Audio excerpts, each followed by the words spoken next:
こんにちは、千葉こぜです。はい、早速猫さんが仕事場をうろうろしております。もうすっかり初夏という感じで緑が濃くなってきました。今回の動画ではペン入れの作業を少しと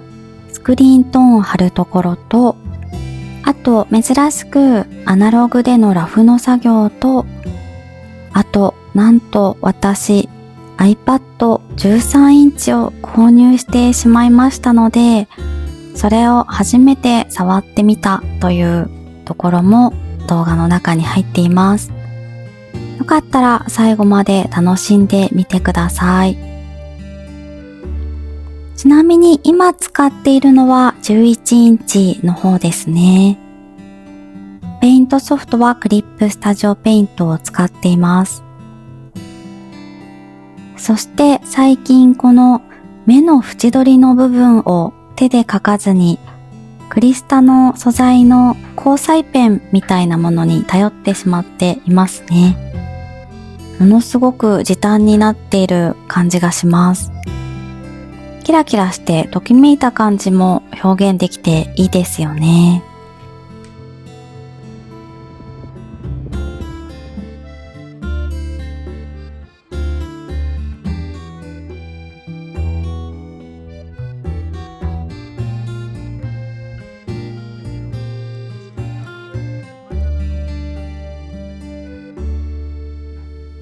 そしてちょっと初告白という感じなんですが、今私が連載している大福ちゃんと王子様という漫画はもうクライマックスに入っていて、今最終回直前の原稿を書いています。こんな感じで主人公の髪型がちょっと短くなったりしているのは、時間が経過して大人になった姿という感じですね。ネタバレ嫌な方は申し訳ないです。10巻で最終巻という感じで、今までの連載は最長でも8巻まででおしまいにしていたので、今回はちょっと頑張ったなという感じですね。いつも8巻ぐらいまで来ると次のお話が書きたいなという感じでおしまいにさせていただいているんですが、今回思いのほかたくさんの方にキャラクターを愛していただいたので、もう2巻伸ばして頑張ってみたですよね。こうやって連載が終わるときっていつも終わったら休めるぞというワクワク感で肩の力も抜けて楽しい気持ちでいることが多いんですが、今回さすがに10巻続いておしまいなので、ちょっとしみじみと感慨深い気持ちになりながら最終回に近い原稿を仕上げています。まだ気が早いですが、新連載の立ち上げなんかも動画に収められたらいいなぁと思っていますので、ネタバレ嫌じゃない方はよかったらご覧ください。そして今黙々とトーンを貼ってしまっているんですが、トーンの貼り方が気になった方は別の動画でチェックしていただけたら嬉しいです。トーンの貼り方って本当に人それぞれすぎてびっくりしますよね。私はこの貼り方しか知らないんですが、割と簡単で時短できると思ってやっています。はい、突然ですが外にやってきました。おなじみの私の車の中の仕事場です。はい、宣伝がてら自分グッズも持ってきてみました。ちょっとデイキャンプでアナログ作業を片付けてしまおうと思います。一応 iPad も持ってきてますね。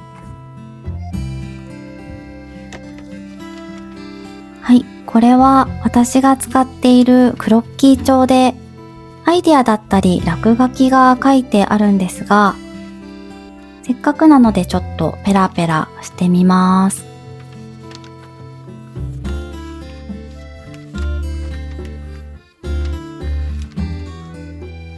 はい、新しいページにちょっとお仕事の作業をしていきます。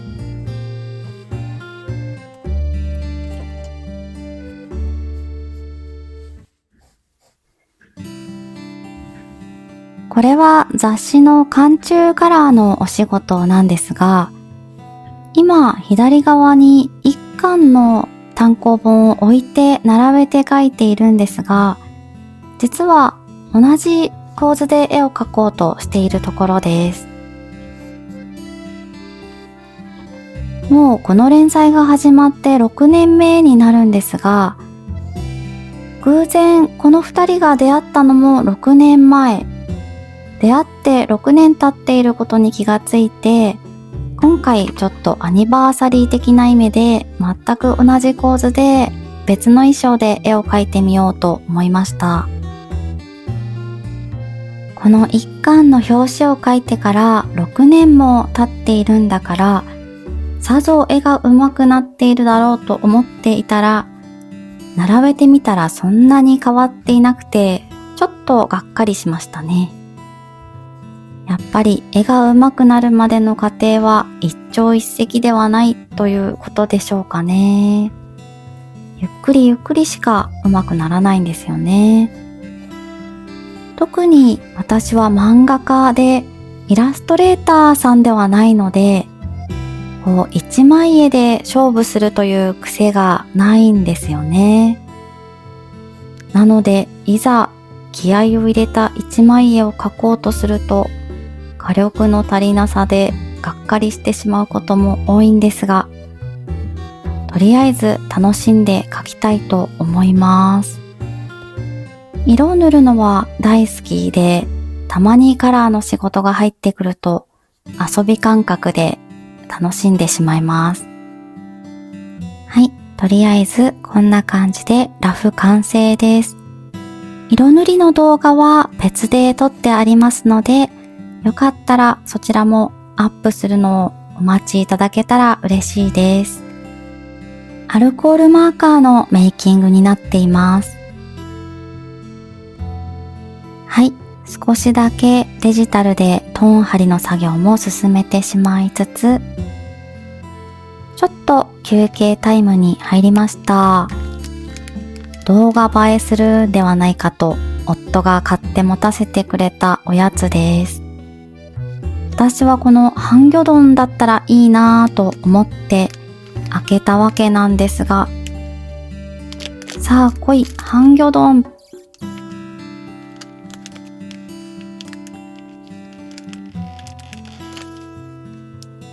来たー。はい、喜びに打ち震えていましたね。まさか当たるとは思ってなくてびっくりしました。そして発掘ですね。今度こそ失敗なくできるのか。前回恐竜のやつで首がぽっきりいってしまいましたからね。やってしまったという感じで今回も失敗してしまいました。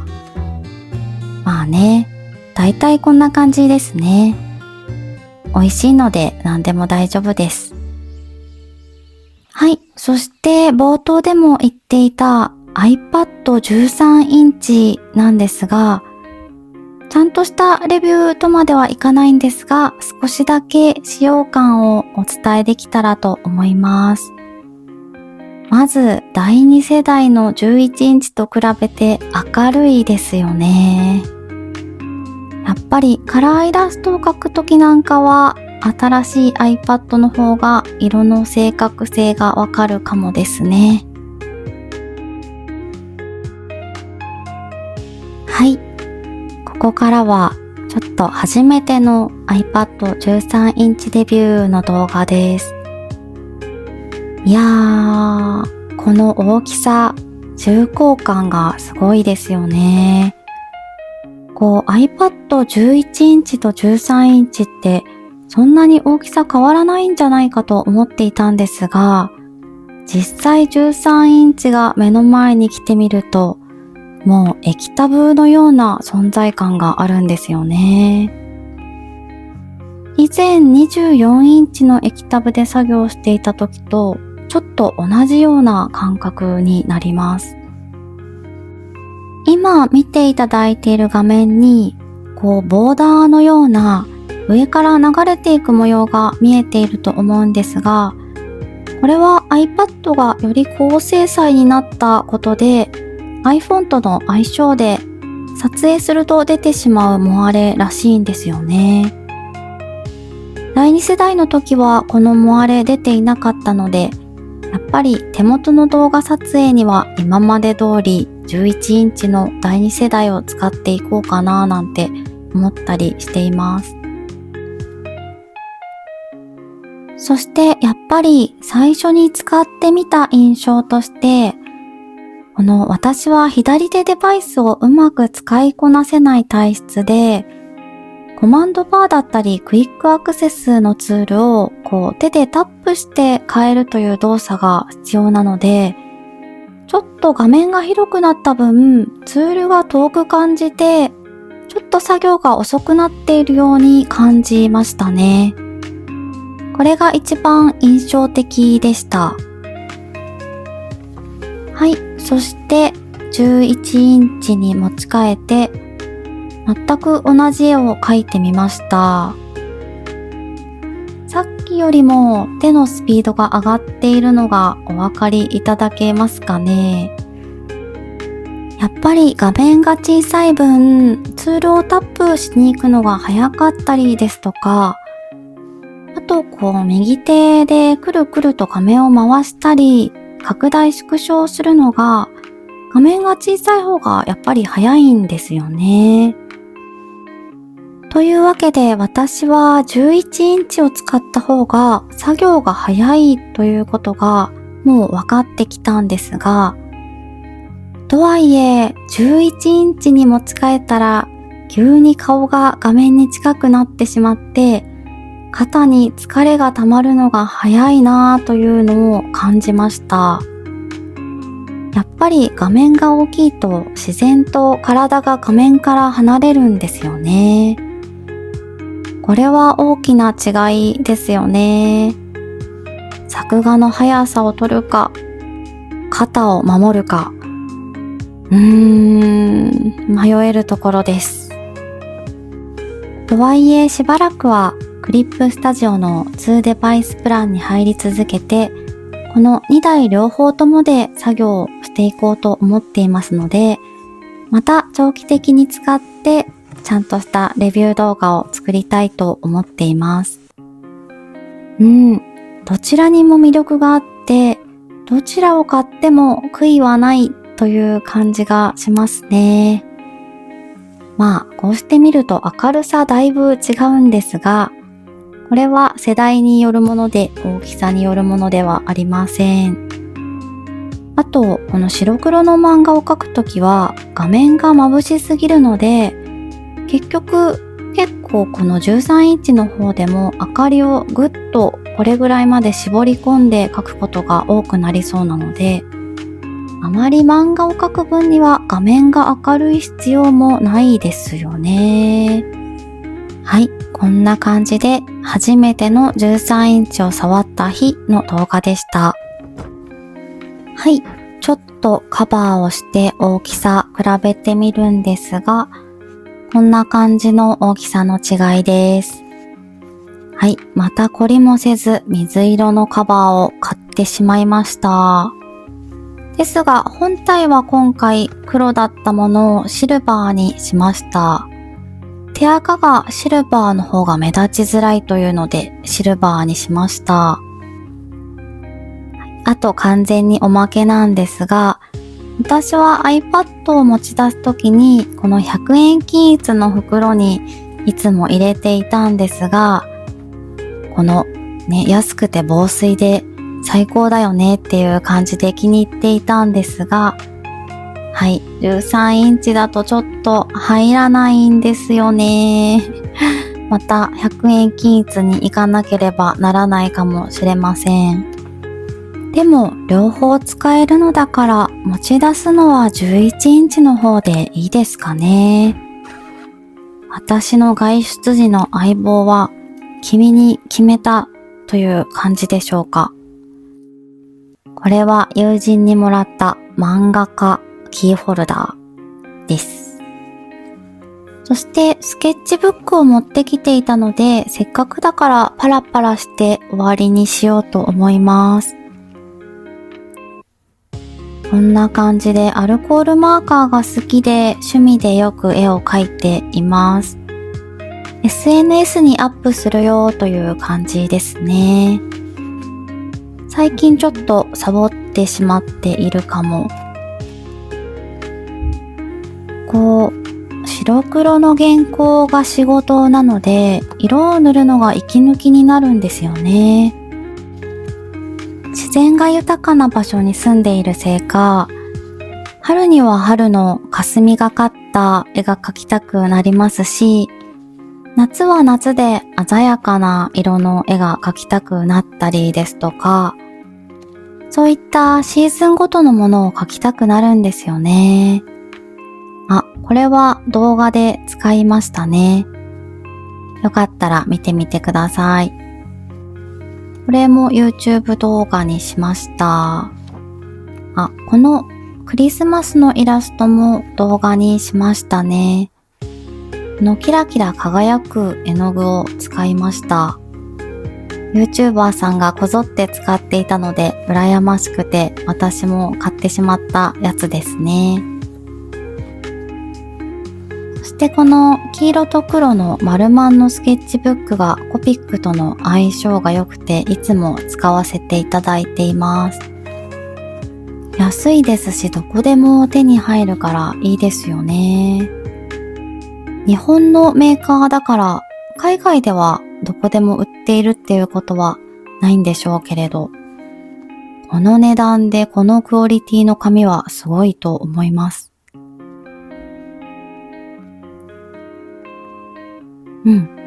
ちょっと古いイラストもあって恥ずかしいんですが、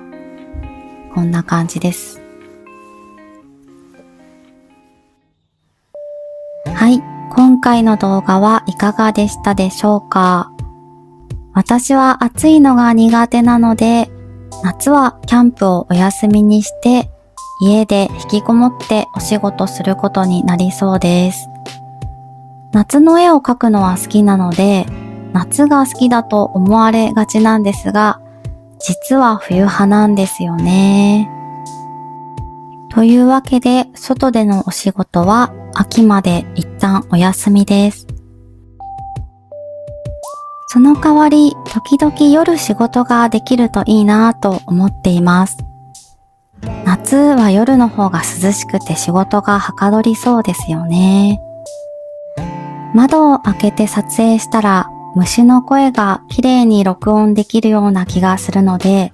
皆さんに綺麗な虫の音をお届けできたらいいなぁと思います。今回も最後まで動画のご視聴ありがとうございました。それではまた。